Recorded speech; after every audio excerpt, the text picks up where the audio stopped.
Diabetes is a chronic condition characterized by issues producing or utilizing natural insulin to break down sugars in your body. There are two types, but we'll be focusing on type 2, which is where the body uses insulin improperly, leading to issues maintaining blood sugar levels. According to the CDC, 30.3 million U.S. adults have diabetes. In the last 20 years, the number of adults with diabetes has more than tripled. Here, you can see the prevalence of diabetes by state, and we can see that a large burden of diabetes is in the southern states. There are disparities in diabetes prevalence by race or ethnic groups, as shown by the chart. But even more shocking is the fact that natives are twice as likely as whites to have diabetes, and half of all Hispanic men and non-Hispanic black women will get diabetes. Diabetes prevalence has been climbing as the American population is growing increasingly overweight or obese. We can see a similar trend in prevalence of obesity in America compared to the prevalence of diabetes we saw in the previous slide. Obesity is a common risk factor for diabetes, but the greatest risk is lifestyle in general. Physical inactivity and poor diet are leading risk factors, along with hypertension and cholesterol. Diabetes is a serious disease, contrary to popular misconception.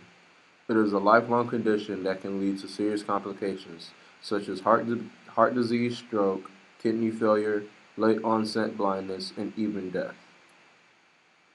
In order to prevent these outcomes, there is treatment available.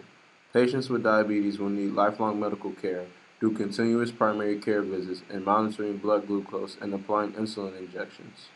Though these treatments are effective, they are very costly and can be inaccessible for those in a low socioeconomic standing or those without health care. 84 million U.S. adults have prediabetes, and 9 out of 10 of those are unaware. Physicians do screen the general population for prediabetes, and if the patient falls into multiple risk categories, they will be screened with an oral glucose tolerance test at least every 3 years. Doctors will inform patients with prediabetes of the importance of lifestyle changes, such as being physically active for at least 30 minutes a day, 5 times a week. Due to the high prevalence and high preventability, much effort has been put into public health programs addressing diabetes. Nationally, there are CDC initiatives like the National Diabetes Prevention Program that promote healthy lifestyle changes through a year-long group program with a lifelong coach. This program has been very effective. Participants have lost 5 to 7% of their body weight, reducing their risk of developing type 2 diabetes by 58%.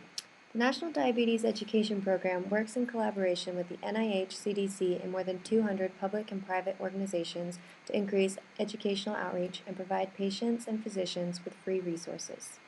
The CDC's racial and ethnic approaches to community health provides funds to communities affected by health disparities.